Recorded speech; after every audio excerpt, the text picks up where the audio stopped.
I still remember the day my dad asked that question. Not privately. Not in anger. Publicly. He posted a poll on social media. My daughter is difficult. If you could erase one person from this family, should it be her? At first, I thought it was a bad joke. Maybe his account was hacked. Maybe he was drunk. But then I saw my name. My photo. And people were voting. Family members. Cousins. Even some business partners of my father. The numbers kept increasing. 60%. 70%. 80% yes. Erase her. Erase me. My chest felt tight. But I didn't cry immediately. Because I had learned something very early in life. Crying only gives them satisfaction. I kept scrolling. Reading comments was worse than the poll itself. She is too stubborn. She should learn to obey her father. Maybe she needs humility. Humility. That word always followed me like a shadow. Because in my family, obedience was called respect. And independence was called rebellion. My father was a traditional businessman. He owned a small but successful manufacturing company. My younger brother was his favorite. Daniel. Future CEO. Golden child. The one who always agreed with my father's decisions. Me? I was the problem child. Because I studied finance abroad. Because I refused the arranged marriage he wanted for me. Because I said I wanted to build my own career before settling down. To my father, that meant I was disrespectful. But what he didn't know was that I had been preparing for this moment for years. 3 years ago, my grandmother secretly helped me. She was the only one who truly understood me. Before she died, she called me into her room. She said, "Your father is emotionally strong but financially reckless."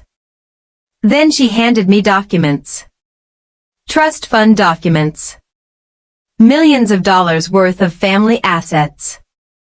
But with one condition. I would only gain full control after I turned 25.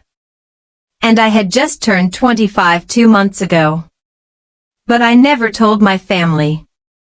Because I wanted to see their true nature. And that poll was the answer. That night, I didn't respond. I didn't argue. I didn't post emotional messages online. Instead, I called my lawyer. Because revenge is better when it is legal. We reviewed the trust fund agreement carefully. And that was when we found the hidden clause. If I was publicly humiliated by family members. Or if my financial independence was threatened.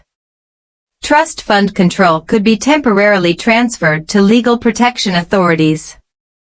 Public defamation counted as emotional financial risk. My father had no idea. He thought social media humiliation was harmless. He was wrong. The next morning, I activated the clause. Quietly. Professionally. Legally. No drama. No social media posts. Just paperwork. But consequences came quickly.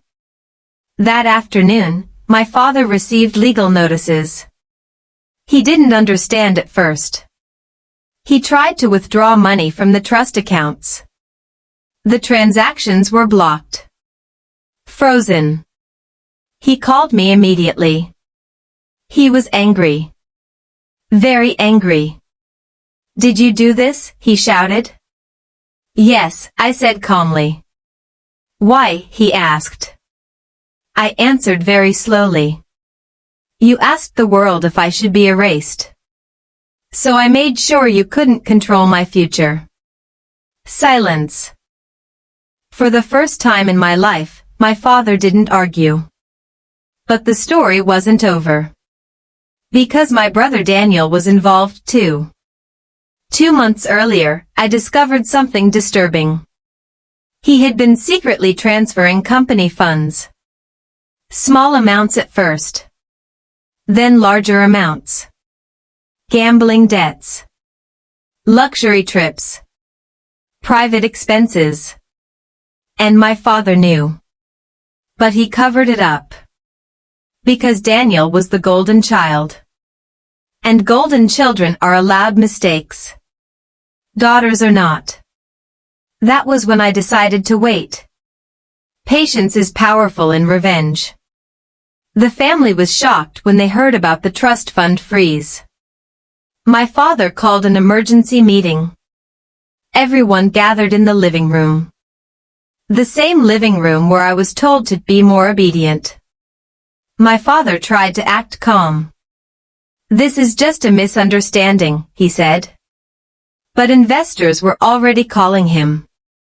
Because trust fund instability affects business credibility. And business credibility affects stock value. I placed a folder on the table. Slowly. Deliberately. "What is this?" my mother asked. "Financial audit records," I said. My brother's face changed immediately. Because he knew what was inside. Transaction records. Gambling transfers. Fake vendor invoices. My father stood up. "You are trying to destroy this family," he shouted. I looked at him calmly. "No," I said. "You already did that when you asked people to erase me." That was the moment my mother started crying. Not for me. For the family reputation. But reputation is not more important than truth. I gave them one final option. I will not destroy the company. But Daniel must resign from financial control positions. And you must publicly delete that post. My father hesitated. His pride was fighting with survival. But survival always wins. 2 days later, the poll was deleted. He posted an apology. Not directly to me. But to family members who were hurt. Not perfect. But enough. The company stabilized after that. Investors regained confidence. But here is the biggest twist. I didn't want the company. I wanted independence. So 6 months later, I sold my trust fund shares. Not cheaply. For maximum market value. Millions of dollars. I moved to another city. Started my own consulting company. Small. Independent. Successful. And peaceful. One day, I received a message from my father. It was short. Just 3 words. I was wrong. No explanation. No emotional speech. But I didn't reply. Because sometimes revenge is not about proving them wrong. It is about becoming someone who no longer needs their approval. Years later, at a family event, my father introduced me differently. "This is my daughter. She is financially independent. Not obedient daughter. Not problem child. Independent." That was my victory. Because the day he asked the world if I should be erased, he accidentally gave me permission to rewrite my own destiny. And I did. Quietly. Legally. Powerfully. The end.